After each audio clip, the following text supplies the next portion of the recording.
Je partage l'écran. OK. Vous voyez bien l'écran, c'est bon? Ouais, ouais, c'est bon. Oui, Parfait, merci. Alors, donc, si on fait un petit résumé de ce qu'on a vu jusqu'à maintenant, on avait vu comment passer de spécification d'un client sur la gestion de ces données vers un modèle entité-association qui était juste avec des carrés pour les entités reliées par des associations. C'était juste une manière de modéliser les données, comment elles allaient s'organiser. Et ensuite, on avait vu comment passer vers le modèle relationnel. Donc, le modèle relationnel, c'était quoi? C'était des tables dont les lignes n'étaient pas ordonnées. Voilà, chaque colonne représentait l'attribut d'une entité ou d'une association. On avait vu comment passer du modèle entité-association au modèle relationnel. Et on avait vu ensuite quelles opérations on pouvait appliquer sur une base de données relationnelle, donc un ensemble de relations, un ensemble de tables non ordonnées, pour faire des requêtes, pour chercher des informations là-dedans. Donc on avait vu, par exemple, qu'on pouvait faire une projection pour se concentrer uniquement sur un sous-ensemble des colonnes d'une table. On pouvait également faire de la sélection en fonction d'un certain critère, d'une certaine formule pour aller chercher quelques lignes qui nous intéressent dans une relation. On pouvait également joindre des relations avec les opérateurs de jointure qui, de manière sous-jacente, utilisaient, on avait vu le produit cartésien entre deux ou plusieurs jointures pour les agencer d'abord dans une grosse relation. Et ensuite, on pouvait faire une sélection là-dessus pour venir uniquement sélectionner certaines lignes de cette grosse relation qu'on aurait créée en faisant le produit cartésien entre les autres relations initiales. Donc voilà, on avait vu comment on pouvait appliquer des recherches dans ces ensembles de bases de données. Alors, à la suite du premier TD, il y avait plusieurs remarques par rapport au modèle qu'on avait obtenu après le passage entité-association-modèle relationnel, qui avait certaines incongruences, disons. On avait par exemple le fait qu'on avait une clé qui était trop grosse. D'accord? Si vous vous rappelez de l'exemple, on avait le numéro de série qui permettait déjà d'identifier de manière unique, non, le numéro de saison qui permettait d'identifier de manière unique une saison, et en plus on avait rajouté dans la clé le nom de la série, il me semble, c'était quelque chose comme ça. Et en fait, donc c'était une information qui était en plus. Donc voilà, il y avait on était resté sur cette question-là, qu'est-ce qu'on pouvait faire dans ce cas-là. Certes, la clé qu'on a n'est pas la meilleure clé. Qu'est-ce qu'on pourrait faire pour éviter ce type de problème, d'accord? Donc, pour vraiment bien choisir le modèle relationnel ou pour le raffiner, si vous voulez, une fois que vous aurez fait le passage entité-association relationnelle, on va essayer d'avoir un modèle qui va suivre ce qu'on va appeler des formes normales, d'accord? On va normaliser notre modèle relationnel, notre base de données relationnelle, pour qu'elle puisse avoir en plus certaines propriétés. D'accord? Donc maintenant, ce qu'on va voir, c'est cette notion de normalisation. Qu'est-ce que la normalisation veut dire? Comment est-ce qu'on fait cette normalisation? Et quelles sont les propriétés de la normalisation? Donc, alors si on regarde un bref résumé de ce qu'on va voir aujourd'hui, d'abord on va voir la motivation, pourquoi est-ce qu'on essaye de faire de la normalisation, pourquoi est-ce qu'on cherche à ce que nos bases de données soient sous des formes normales, ce qu'on appelle des formes normales. Et ensuite, on va vraiment attaquer ce que c'est que la normalisation. Donc, on va voir ce que c'est que les dépendances fonctionnelles. On va voir la définition de ce que c'est qu'une dépendance fonctionnelle. On va voir la définition de fermeture Et finalement, une fois qu'on aura vu ces deux notions importantes, on va voir la notion de forme normale qui va reposer en fait sur ces définitions préliminaires. D'accord? Donc, si on attaque par la motivation, pourquoi est-ce qu'on veut normaliser notre base de données? Alors, il faut savoir que la même application, donc le même ensemble de modèles qu'on va modéliser, peut avoir différents modèles possibles. On a un ensemble de jeux de données, quelques spécifications, et on peut créer différents modèles possibles. C'est ce qu'on avait vu, par exemple, avec le passage entité-association relationnelle avec les séries. On pourrait enlever certaines colonnes, rajouter d'autres colonnes, faire des tables plus ou moins différentes. Et donc, on aurait plusieurs modèles entité-association pour la même application, pour le même jeu de données, pour le même scénario, si vous voulez. Alors, comment est-ce qu'on peut choisir les modèles? Si on choisit un modèle qui n'est pas adapté, on peut avoir plusieurs anomalies. Donc, on peut avoir, par exemple, des redondances lorsqu'on utilise la base de données, ou sinon, on peut avoir également des anomalies lorsque on met à jour la base de données. Par exemple, si on essaie de faire une insertion et qu'on a une base de données qui n'est pas bien adaptée, on aura peut-être des incongruences qui vont venir s'ajouter au modèle, où on va devoir faire plus d'opérations pour insérer, éliminer ou modifier une instance du jeu de données. Ou sinon, lorsqu'on l'utilise, c'est-à-dire lorsqu'on fait des requêtes, on peut obtenir des redondances où nos opérations, les opérations qu'on avait vues de sélection, de projection, etc., lorsqu'on utilise ces opérateurs-là sur la base de données, elles peuvent être plus longues que ce qu'elles auraient dû être à cause de redondances, par exemple, qui seront dans la base de données. D'accord?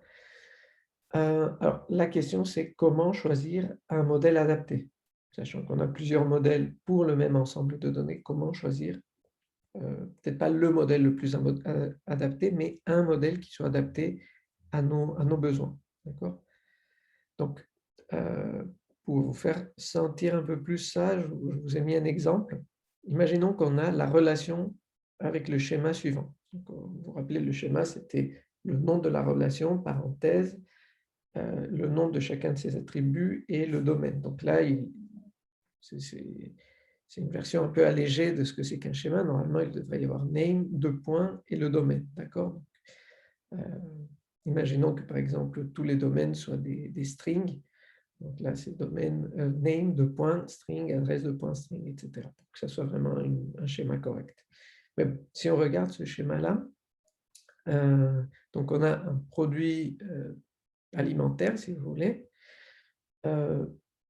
et quels sont les attributs que ce produit alimentaire ou que chaque produit alimentaire de cette relation va avoir. Il va avoir un nom, une adresse, un produit et un prix. Donc on peut imaginer que l'adresse et le nom, ça peut être l'endroit où le produit est préparé, par exemple. D'accord? Alors, quel problème est-ce que vous pouvez identifier dans cette relation? Est-ce que vous pouvez identifier certains problèmes? Par exemple, imaginons que dans le produit alimentaire, ici on met nom, je ne sais pas, univers kebab, par exemple, adresse, je ne sais pas, 11 avenue Albert Einstein, je n'en sais rien, nom du produit Maxi Kebab et le prix, je ne sais pas, 8 €, par exemple. D'accord? Et comme ça, on va remplir notre relation avec des produits comme ça. Quel problème est-ce que vous identifiez? Que ce soit lorsqu'on rentre de nouvelles données, qu'on essaie de modifier ou qu'on essaie de faire des requêtes.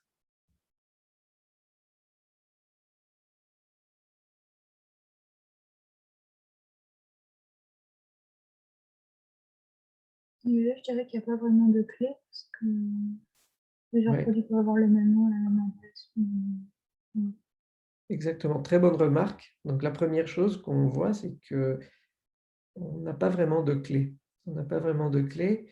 Et donc là, pour faire certaines requêtes, on risque d'avoir des problèmes. Donc c'est déjà une première incongruence, un premier problème avec cette relation. Ensuite, si on imagine d'autres opérations, vous pouvez essayer d'imaginer qu'est-ce qui se passerait si on a le même restaurant, on essaie de mettre plusieurs produits du même restaurant. Quel serait le problème lié à ça?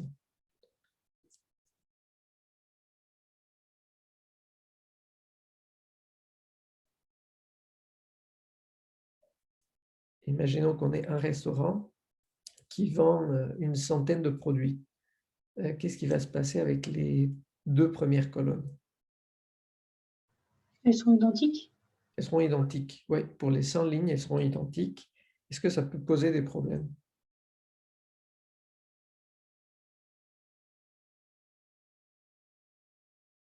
Est-ce qu'on a besoin vraiment de stocker toutes ces informations-là? Ces 100 lignes qui sont identiques.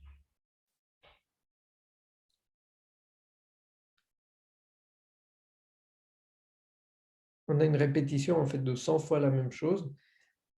A priori, on aurait envie de résumer ça. On n'aurait pas envie de stocker 100 fois la même chose. On a une sorte de redondance qui apparaît à chaque fois la même information, la même information. Si on se met dans le cadre où le stockage est restreint, on n'a pas un stockage infini, où le stockage est très cher, où on n'a pas de possibilité de stocker beaucoup d'informations, on essaierait de modifier la relation, peut-être en la cassant en plusieurs sous-relations, pour éviter que le nom et l'adresse se retrouvent dupliqués dans plusieurs lignes. D'accord? Ça pourrait être un problème. Ensuite, qu'est-ce qui se passe, par exemple, si un restaurant change d'adresse et qu'on a voilà nos 100 produits qui sont là-dessus? Qu'est-ce qu'il faudrait faire? Modifier son nom. Oui, il faudrait modifier les 100 lignes. Alors, imaginons qu'on a des modifications à faire assez souvent, est-ce qu'on aurait envie de faire ça? A priori, non. On aurait envie de faire une seule modification et on n'aurait pas envie d'aller chercher toutes les lignes qui contiennent ce nom, enfin le nom du restaurant, pour changer l'adresse, par exemple. D'accord? Voilà, donc c'est certaines, voilà, là on a vu ensemble certains problèmes qu'on pouvait rencontrer avec cette relation-là. Donc là, je vous ai mis voilà, quelques exemples. Donc, on a la redondance, donc le nom et l'adresse du restaurant vont être répétés pour chacun des produits, ce qui est pas optimal en termes de stockage. Alors, certes, de nos jours, le stockage n'est plus très cher, on peut stocker des données sans trop de problèmes. De toute façon, si on se place dans un cadre où on a énormément de restaurants avec énormément d'informations en surplus, donc pas seulement l'adresse et le nom, mais d'autres informations peut-être plus longues et plus gourmandes en termes de stockage, on pourrait commencer à avoir des problèmes. Donc, c'est une notion à avoir quand même en tête. On aurait de la redondance, de la répétition d'informations et ce n'est pas optimal en termes d'espace. Ensuite, qu'est-ce qui se passe si un restaurant déménage? On va devoir aller chercher tous les tuples, donc toutes les lignes associées au restaurant pour faire toutes les modifications. Donc là, le fait de faire une seule modification peut être gourmand en termes de temps de calcul, parce qu'il faudra regarder toute la table et chercher toutes les lignes et modifier toutes les lignes. Donc là, vous pouvez voir que ça peut être assez gourmand non seulement en espace de stockage, mais aussi en temps de calcul, possiblement. Alors, si un nouveau restaurant crée un nouveau produit, il faudrait faire voilà, plus de checks, plus de vérification de consistance par rapport aux anciens produits pour vérifier que le nom et l'adresse du restaurant qu'on rentre sont bien les mêmes que celles qu'on avait déjà pour le même restaurant et la même adresse. Donc, si par exemple, on est en train de rentrer ces informations-là à la main et par mégarde, on fait une faute d'orthographe sur l'adresse du restaurant, ben, on aurait créé, si vous voulez, un restaurant fantôme qui n'existe pas juste à cause de cette erreur d'orthographe.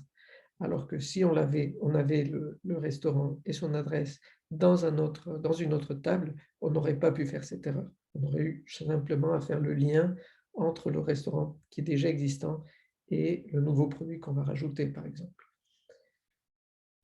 Et la remarque qu'on avait vue concernant le déménagement va s'appliquer aussi si le restaurant disparaît. Qu'est-ce qui se passe si le restaurant disparaît? On va devoir aller chercher toutes les lignes, tous les tubes qui sont associés au restaurant pour les faire disparaître. D'accord?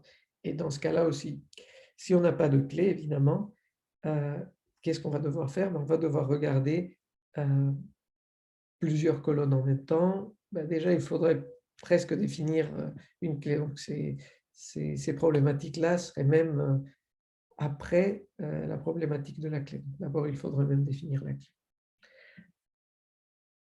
Donc, voilà, vous avez vu que ça, c'est un modèle possible pour représenter nos données restaurants, produits et prix. C'est un modèle possible. Ce n'est possiblement pas le meilleur modèle possible. Et on a donc vu quels peuvent être des problèmes liés à un mauvais modèle. Donc, redondance, surplus d'informations et des recherches qui peuvent être plus gourmandes et des incongruences qu'on peut rentrer de manière plus facile. D'accord? Donc, voilà, donc ça c'était l'idée de vous montrer ça comme motivation pour la normalisation. Alors, l'objectif de la normalisation sera donc de construire une base de données, un modèle de base de données qui sera cohérent, qui va éviter certaines anomalies en satisfaisant ce qu'on appelle des propriétés de forme normale. D'accord? Donc, qu'est-ce qui va se passer? En fait, on va dire, OK, donc je fais une base de données, j'ai un modèle qui satisfait la forme normale 1, par exemple, ou la forme normale 2, ou la forme normale 3, etc. Donc, et chaque forme normale va avoir une série de contraintes ou de propriétés qui doivent être obéies par le modèle pour dire qu'on est en forme normale 1 ou 2, etc. Et ça, donc ces formes normales vont éviter certaines anomalies. Alors, il faut savoir que ce n'est pas parce que c'est dans une ou une autre forme normale qu'on évite absolument toutes les anomalies possibles. Il y en aura quelques-unes qui pourront être, quelques anomalies qui seront corrigées, si vous voulez, mais il y en a d'autres qui ne pourront pas l'être.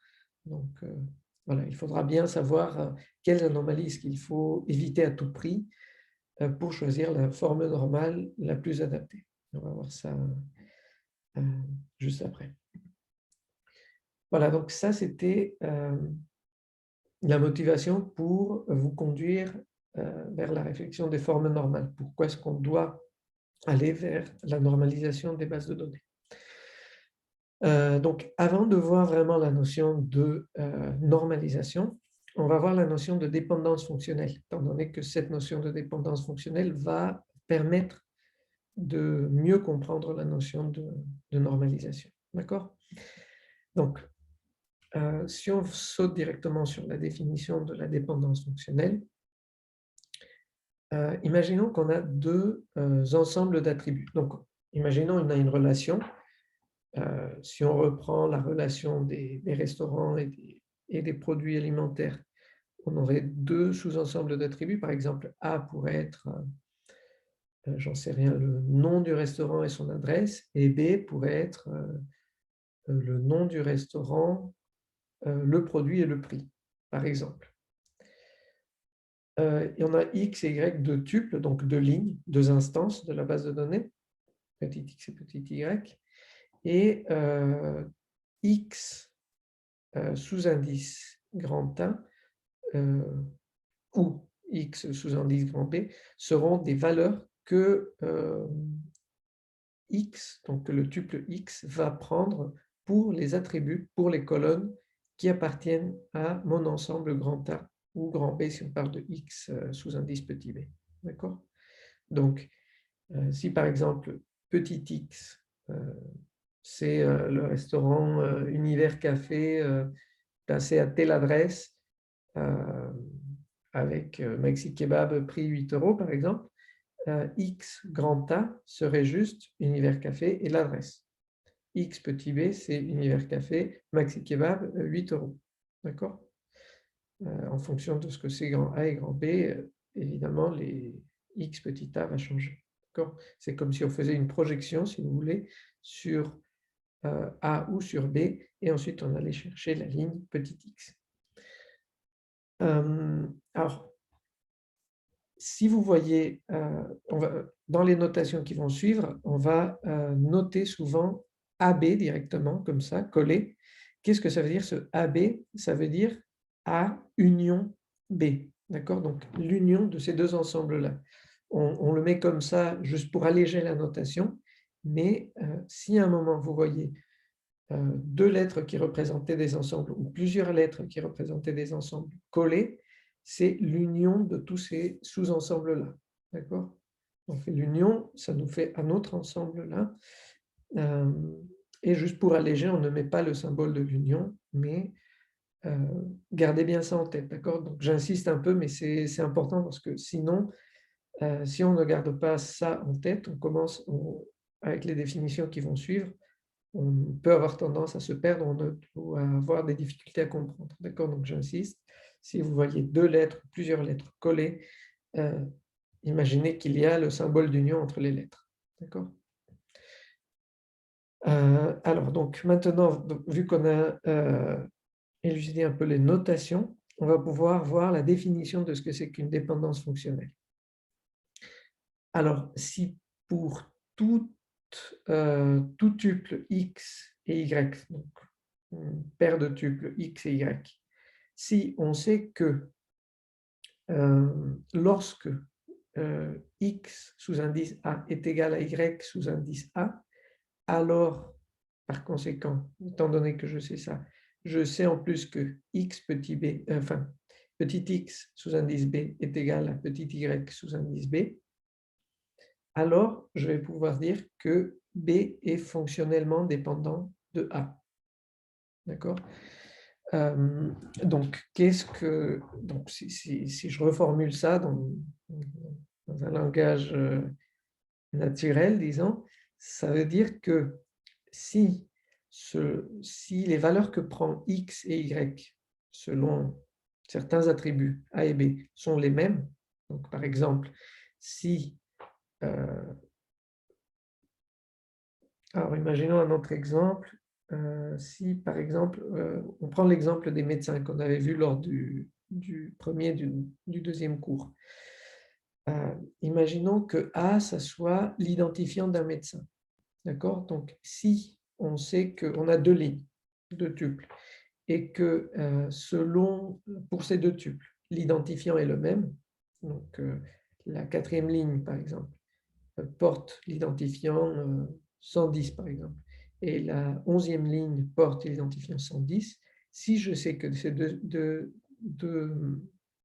valeurs-là sont identiques, alors tous mes autres, ou certains de mes autres éléments, par exemple le nom et le prénom du médecin, imaginons que B sur le nom et le prénom, seront les mêmes pour ces deux autres lignes, alors je vais pouvoir dire que B, l'ensemble B, donc le nom et le prénom du médecin, va être fonctionnellement dépendant de A. A, c'était quoi? C'était l'identifiant du médecin. D'accord? Étant donné que si je sais que deux tuples ont la même valeur pour grand A, alors ils auront la même valeur ou les mêmes valeurs pour leur projection selon grand B. Dans ce cas-là, je vais pouvoir dire que A détermine B ou que B est fonctionnellement dépendant de A. Et dans ce cas-là, je vais noter A flèche B. A détermine B. D'accord? Alors, ces dépendances fonctionnelles-là, comme vous pouvez le voir, vont décrire les contraintes ou les liens qu'il y aura entre les attributs, les liens de dépendance qu'il y aura entre les attributs. Alors, peut-être juste pour approfondir un peu ça, si on prend n'importe quelle table qui a une clé, qu'est-ce qu'on peut dire entre la clé et un autre sous-ensemble d'attributs de la table?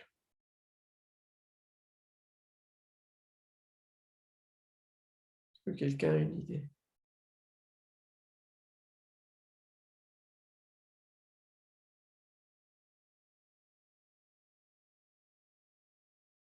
Non? Est-ce qu'il y a des questions par rapport à cette partie-là? Qu'est-ce que vous n'avez pas bien compris?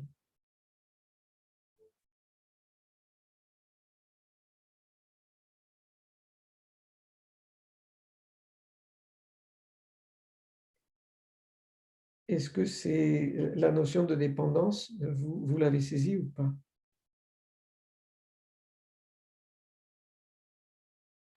Oui. Oui, c'est bon. Alors, dans ce cas-là, si j'ai une relation, j'ai une clé, je prends ma clé, imaginons que ma clé soit grand A, d'accord? Et je prends un autre attribut, C par exemple. Qu'est-ce que je peux dire entre A et C? A détermine C. Exactement, A détermine C. Donc ça sera vrai pour, si j'ai une clé, ça sera vrai entre la clé et n'importe quel autre sous-ensemble d'attributs de ma relation. Très bien. Et donc, on note ça A flèche B. A détermine B.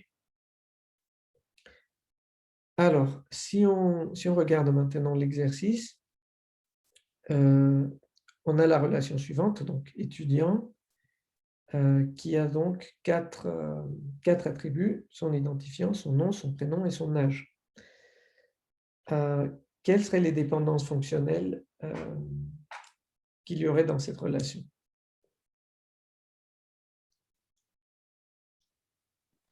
L'identifiant va déterminer le nom et le prénom. D'accord. Est-ce que l'âge va être déterminé par l'identifiant aussi?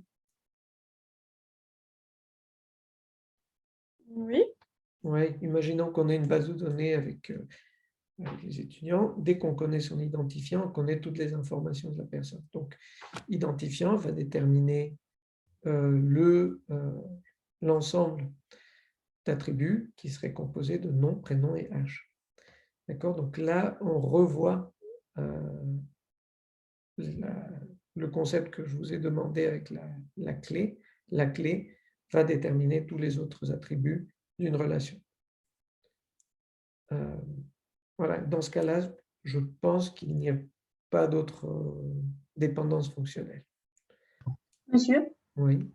quand on dit justement que l'idée détermine nom, prénom et âge, est-ce que dans l'écriture, on peut mettre une flèche et les trois à la suite avec des virgules, ou est-ce qu'il faut qu'on écrive à chaque fois idée détermine nom, idée détermine prénom et idée détermine âge? Oui, donc, alors, la notation la plus correcte serait de dire quelque chose comme ça. Serait de dire idée, ou bien de le faire séparer, donc ça c'est tout à fait possible. Là, on aurait trois dépendances fonctionnelles. Sinon, ce qu'il faudrait dire, c'est idée détermine nom, union prénom, union âge. Alors, avec la manière d'écrire qu'on avait vue, qui était juste de ne pas mettre les unions, ça serait quoi? Ça serait nom, prénom, âge, un truc comme ça. Ça permettrait de dire la même chose. Donc on a dit que l'union, le symbole union pouvait être éliminé ici pour simplifier l'écriture. Donc vous pouvez écrire ça, ou vous pouvez écrire ça, ou vous pouvez écrire les trois relations à la suite, les trois dépendances fonctionnelles à la suite. D'accord? C'est équivalent.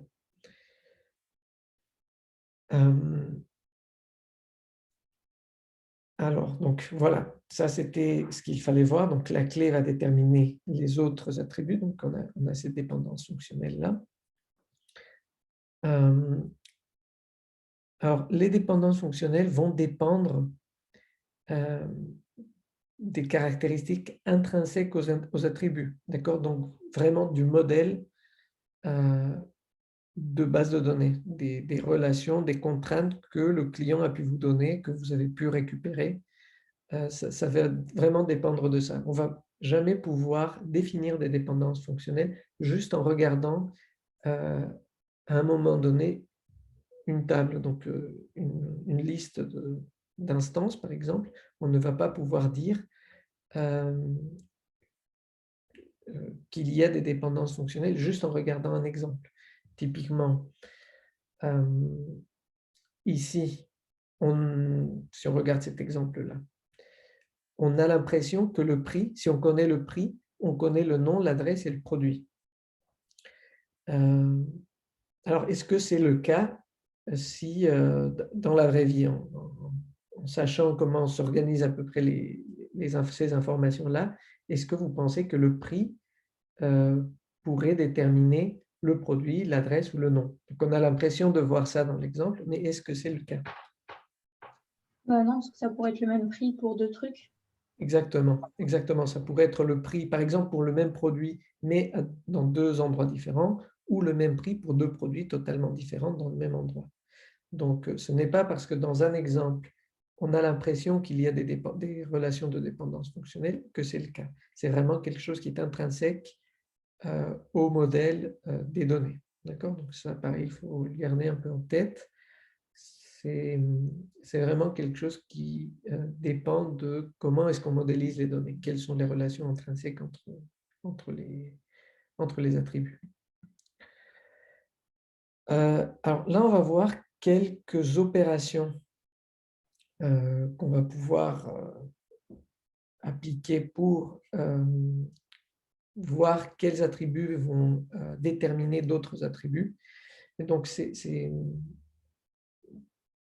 sortes d'opérations-là vont être comprises dans ce qu'on appelle les axiomes d'Armstrong. D'accord? Donc, les axiomes d'Armstrong. Imaginons qu'on a quatre ensembles d'attributs, grand A, grand B, grand C, grand D. Donc, ce sont des ensembles d'attributs, chacun, c'est un ensemble d'attributs de grand R étant une relation. Alors, ces axiomes-là vont comporter trois axiomes, en fait. Donc, les axiomes d'Armstrong sont au nombre de 3. Et à partir de ces 3 règles-là, on peut en définir d'autres règles qui sont des règles secondaires. D'accord? Donc, nos 3 axiomes de départ sont lesquels? On a d'abord la réflexivité, ce qu'on appelle la réflexivité. Donc, qu'est-ce qu'il nous dit? Il nous dit que si grand B, donc l'ensemble d'attributs grand B, est un sous-ensemble de l'attribut grand A, alors grand A détermine grand B. Donc, si je connais le tout, je connais une partie du tout. Ici, par exemple, si grand B, c'est le nom du médecin, le prénom du médecin et l'identifiant du médecin, donc, grand B est composé de ces 3 attributs-là. Imaginons que grand A soit composé de ces 3 attributs-là, nom, prénom, identifiant. Et B est un sous-ensemble de A, imaginons que B soit juste le prénom. Dans ce cas-là, on peut dire que le fait de connaître le nom, le prénom et l'identifiant détermine. Si on connaît ces 3 choses-là, on connaît évidemment le prénom. Si on connaît le tout, si on connaît ces 3 choses-là, on connaît une partie du tout, donc B. Donc, on a le deuxième axiome qui est l'augmentation. Alors, l'augmentation, qu'est-ce qu'il nous dit? Il nous dit que si on a cette dépendance fonctionnelle-là, B dépend de A ou A détermine B, imaginons que A détermine B, alors si je mets de part et d'autre de cette relation de détermination un autre sous-ensemble, donc je fais l'union entre A et C, et l'union entre B et C de chaque côté, alors la dépendance continue. Si je connais A et C, ou si je prends A et C, je peux déterminer B et C. Donc, le fait de faire l'union de part et d'autre d'un autre sous-ensemble, du même sous-ensemble de chaque côté, préserve la relation de dépendance. Donc, par exemple, si je savais que l'identifiant déterminait le nom, le fait de dire que l'identifiant et le prénom, on peut dire que l'identifiant et le prénom déterminent également le nom et le prénom. Voilà. Et le troisième axiome, c'est l'axiome de transitivité. Alors, la transitivité, qu'est-ce qu'il nous dit? Il nous dit que si A détermine B et que B détermine C, alors A détermine C. Donc, par exemple,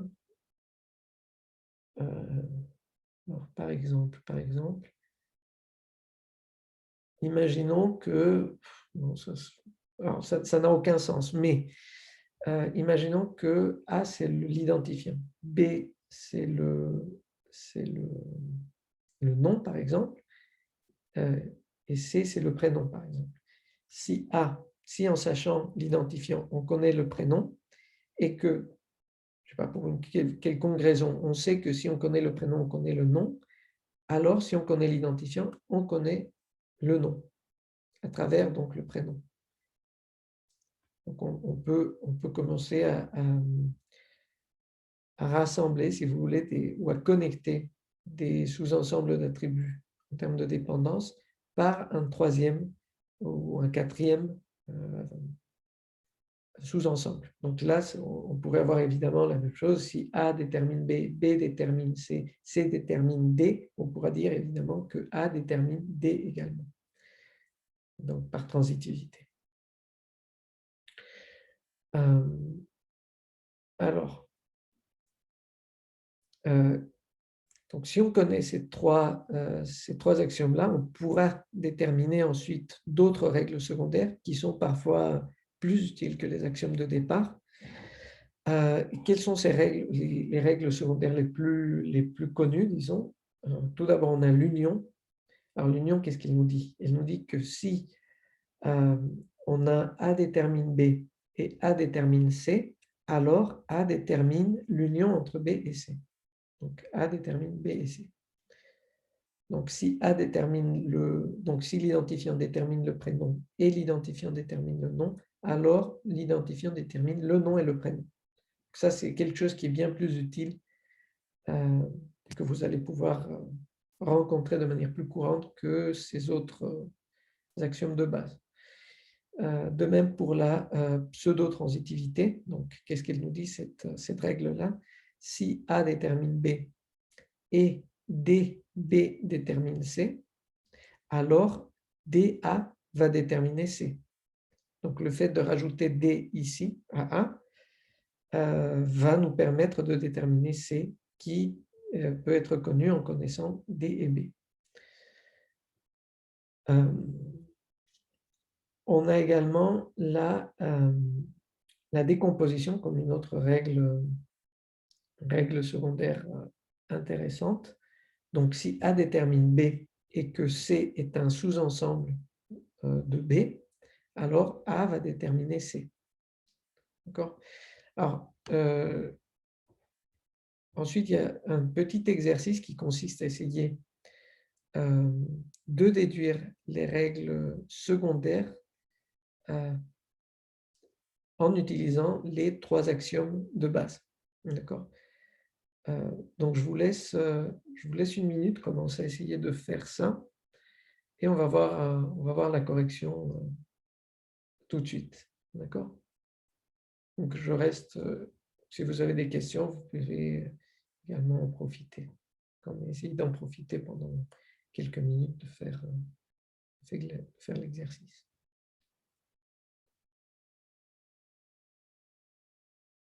Donc, je répète, donc vous prenez par exemple la règle de l'union et vous dites, donc le point de départ c'est, je sais que A détermine B, A détermine C. Maintenant, en utilisant les axiomes qui sont ici, j'essaie de prouver que si j'ai ces deux choses-là, alors A va également déterminer B et C en utilisant les actions, les règles d'Armstrong.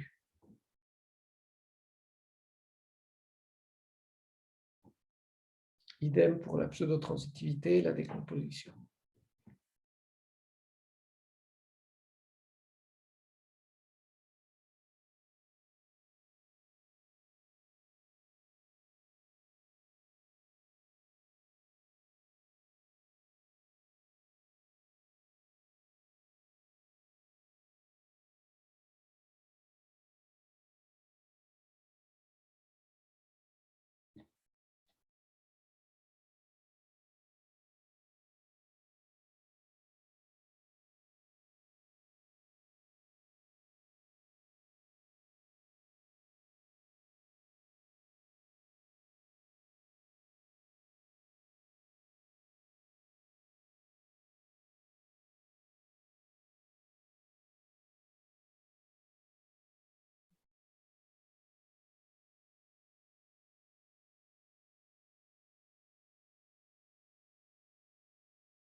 Donc, maintenant que vous avez réussi à faire l'exo, on va voir la correction rapidement. Donc, on avait comme point de départ pour l'union. On va d'abord regarder l'union. Voilà. On avait comme point de départ A détermine B et A détermine C. Alors, l'une des façons de le faire, c'est par augmentation. On prend la première dépendance fonctionnelle. On fait une augmentation avec C. Donc, par augmentation, qu'est-ce qu'on a? On a AC détermine BC. Donc, on a mis C de part et d'autre. Maintenant, on prend notre deuxième règle et par augmentation, avec A, on met A de chaque côté. On peut dire que A détermine AC en mettant A de part et d'autre, en faisant l'augmentation. Sachant que A union A est égal à A, voilà.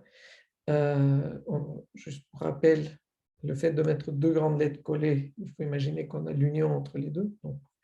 L'union entre un ensemble et lui-même nous donne l'ensemble de départ. Et donc finalement, on a donc A détermine AC, ici, tout simplement en remplaçant, en simplifiant ce AA par A. Et donc, par transitivité, sachant que A détermine AC et que AC détermine BC, on a donc A détermine BC.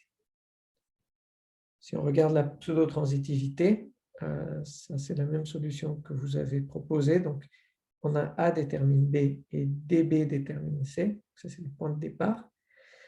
Tout d'abord, on fait une augmentation sur AB, donc, pardon, sur A détermine B. Donc, on rajoute de part et d'autre D. Donc, qu'est-ce qu'on a maintenant? On a DA détermine DB.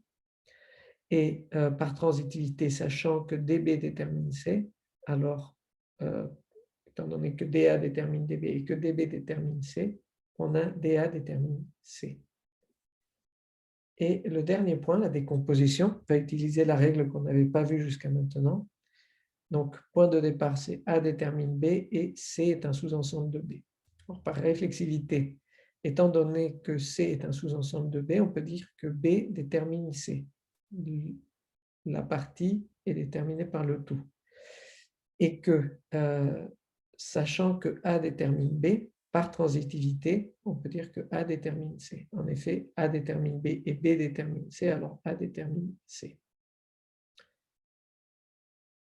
Alors, très bien. Donc, maintenant, je vous donne un autre exo. Donc, qu'est-ce que c'est cet exercice-là? Imaginons qu'on a la famille de dépendance fonctionnelle suivante. Donc, lorsqu'on parle d'une famille de dépendance fonctionnelle, ça va être simplement un ensemble de dépendances fonctionnelles. Donc là, vous voyez F, c'est bien un ensemble de quoi? De dépendances fonctionnelles qu'on sépare avec des points-virgules ici. D'accord?